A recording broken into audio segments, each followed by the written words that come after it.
one of the indicators of something being effective, whether we admit it or not, is the numbers. How come we don't have 25,000 people? How come 50,000 didn't come when we had this event in a city, such as Houston, where you have millions of people, and we get excited for 350 who showed up? Are we not only in the numbers and effectiveness, but if you could also speak, are we changing lives? We have a lot of events, but are we changing lives? I think that's an excellent question, because when I say engagement as far as the gospel needs working with, I don't think the power is in the gospel. That's the truth. But I think it's misconception for us to say, well, to have a gospel meeting, it worked.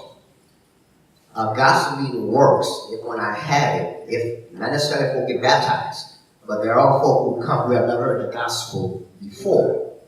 Are you with me? So again, I think we have to make sure, and again, I think Brother Tucker said we have to assess it. How effective was this method? And I'm not talking about the gospel, but the way in which we try to go about doing it has to be taken into consideration as well. And I think one of the reasons why our lectureships and our gospel meetings are not being well attended, number one, because there's a disconnect between the older preachers and the young preachers, which means I'm not telling my folk about the gospel meeting. I won't say words. As a matter of fact, I'm going to try my best to discourage it. And I think going back to what Brother Brooks said, part of that problem is he said at the lecture he was at where he asked a question. And he basically told him to fall in line because somebody higher up said it.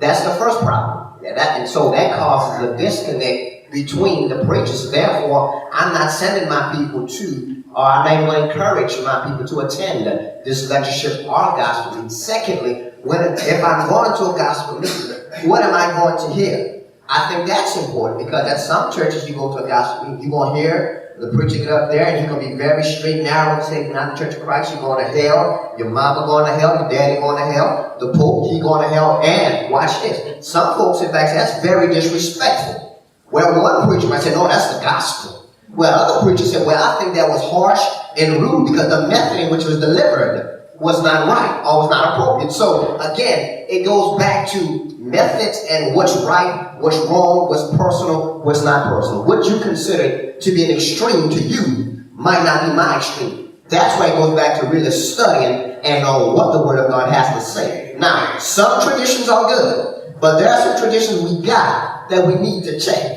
And a lot of these traditions are plaguing and hurting the church because Marshall Keeble didn't teach the gospel. Marshall Keeble who stopped in the 5th grade.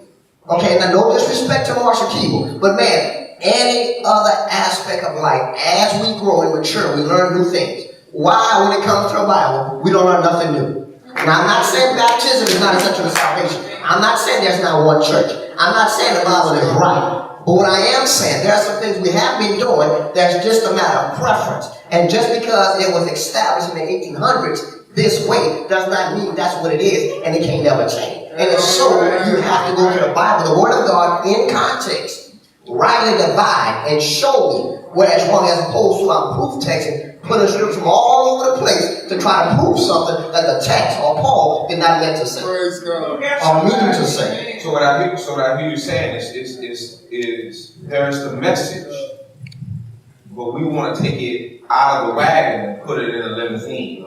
We want to put it in a different method. We want to be able to put it in an airplane if we want to. Give you perfect. At Missouri City, I know for a fact, if I had folk from Missouri City come out to the community, and I got up there and I preached this, I'm going to preach one church, but I'm going to preach it in such a way to where I'm going to respect what you do believe, but I'm going to show you the error in your ways. And I tell my folk in the meeting, do not laugh when the preacher talk about other churches, because that's not funny. That's nothing about that that's funny, because those people really believe what they believe. Just as you believe the Church of Christ is right, they believe the Catholic Church is right. And I tell them, you respect that. Now we're gonna point out error, but we gotta do it in such a way to where I draw you to me and not from me. Now some Christians would say, well, that's not sound doctrine. Then I beg to differ. That's what I'm doing. So all of these things, man, I think preachers got to sit down. We got to ask ourselves, Again, about the method, what's appropriate, what's inappropriate, same message. It doesn't change. But how do I effectively communicate that message to the people and the context in which I'm preaching or teaching? Some congregations, some church, some memberships, there's some churches where, like in the older generation, they used a certain style, hear a certain thing, and that's what they want to hear. And they're not offended by that. But some folk, we do it every day, man. We got kids. There are some kids you can approach a certain way, some kids you can't. Why, when it comes to the gospel, it's changing because I don't take the method that so-and-so takes. And if I take that method, then I'm considered a preacher who's not sticking with sound doctrine. Does anyone else want to speak to? I think there are three attributes that need to always be remembered when you are in a position of leadership in the church. The first would be love. The second would be wisdom. And the third would be humility. If you remember those three attributes and you make them a part of your being, you can get along with folk who don't see it the way you see it. You'll know what to say. You're going to know how to say it. And you're also going to be humble when you say it. When we approach each other with a hearty spirit, man, that turns people flat off. You can be as right as you want to be, but if your spirit is not right, I'm not listening to what you say, I'm hearing how you say it, and I'm turned completely off. And when you look at the generation, or if you say it's a generational divide, I'm not sure if it's so much a generational divide as it is a study divide. If you really know the word, then you know your MO should be winning souls to Christ, not driving folk away from Christ. How can I use my influence with the gospel? How can I present this message so when it goes forth, folk are going to respond and come to Christ? If I attack them, if I belittle them, if I derail them, then that's going to run them away. That's not what I want to do. That's not what I want to do. I want to preach the truth, but I want to speak it in love. It's just like taking medication. Okay, Paul said to the Ephesian church, he said that you speak the truth in love. Ephesians 4:15. And so, when I examine what we do with in the medicinal world with medication, I think the same concept is already precept in the Bible. That is, doctors figured out that the medicine that will help you sometimes tastes the worst. So now, if you can't get the medicine inside of the individual, how are you going to help them? I'll tell you what we're going to do. We're going to take something called a capsule, and we're going to put the medicine that tastes bad, but's good for you, inside of a capsule. And when we coat the capsule, you won't be able to discern what the medicine tastes like. You put it with something to drink, and you take it down, and you consume it. All you know is that it's getting the job done. That's how I look at the truth. Paul said we should speak the truth, but how? In love. Love is the capsule that you put the truth down into, and you can give anybody just about anything they need. That's going to help them if you encapsulate it in love. If I hear what you're saying, and then Brother Williams was speaking, the medicine is the gospel. The capsule is the method. Absolutely. You can also put it in other forms. You can inject it. There's many different ways. But that's what I hear you saying. It's okay as long as the content, as long as the medicine doesn't change. That's right. Let's see if we can put it in a way where people can receive it to a real level. Brother Williams. And I was going to say the exact same thing. I agree totally with Amram and Brother Tucker. I believe that has been our downfall in saving souls. because it has become so offensive that it turns people's ears off. For the fact that, like Amram said to me, you know, I always tell people this when I'm just teaching a lesson on how to teach someone and convert someone to Christ. You know, you put yourself in their shoes. You know, turn the tables. They say about the Church of Christ that we're wrong. Y'all are a cult. And that's what people say. You know, y'all are a cult. You know, y'all are wrong. You know, y'all are narrow-minded for thinking that doctrine.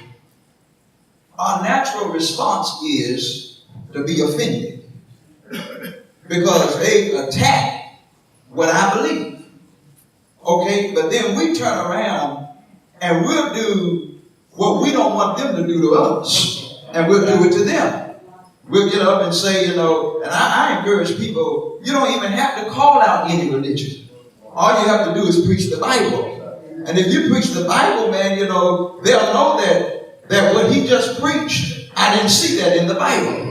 Okay? So I don't have to say that if you're in this religion, you're wrong. If you're in this religion, you're wrong. If you're in this religion, you're wrong. I don't have to say that because all I'm doing is preaching the word of God. And so I'm saying that, and we've got to stop getting up there saying, man, this is so clear that even Ray Charles can see it. That's offensive because, you know, you're saying, man, that's right, that you can't even see it. And, you know, man, it's so simple and your mind can't comprehend that. That's offensive. You know, oh yeah, man, it's like you're trying to offend people, and so naturally their mind has turned off to what you're saying now. Because now I need to defend what you're saying against my religion. And because I can't see what you're saying, you're basically saying that I'm stupid. You know, and then what happens is, and you know, I'm not trying to, I'm really trying to help. What happens is, you know, when we say that, then the church members are behind the black preacher say that, you know, heckling them almost. Yeah. You know, and I'm saying you go to someone else's church, and let them say that about us. And then the church is behind them, tell them, and looking to see what our response is. I promise you that's probably going to be the last time you step foot in that church. And I'm saying, so if we use that same principle with everyone else, then why don't we start practicing that same principle? As Brother Tucker said, man, we've got to learn how to preach the truth in love. Yeah. That's what this is all about. Preaching the truth in love, not preaching to be offensive. And many times that's what we're doing. And a lot of times what you see is brothers, the preachers, trying to show who they are. I'm bad and I'll stand up on this. And I dare you to challenge. It's not about, man, trying to show who you are, but it's about trying to convert souls and save souls. Yeah. I don't care about trying to, you know, show my manhood, and I don't care about any brother trying to show his manhood to me. I just want to get people in the water. That's all that matters. I think what's amazing, you see those who we may admire, not mentioning any preacher, but one preacher may have to be very effective. But the problem is you have other preachers who copy that preacher. And they are ineffective copying. And so they become more aggressive. Yeah. They become more diligent in pursuing a person when the gospel is free, those who come in and copy. So I think sometimes that mentality is going too far because you want to emulate something that you've seen, where even the preacher that you're emulating didn't go that far. Sometimes that happens. I want to do a shift, and I want to ask, what do you feel is the most dominating question in a conversation in the Church of Christ? There is what should be talked about, but what I want to talk about is what is talked about. What do you feel as you canvass the Church of Christ, and as you see, what do you feel is the most dominating conversation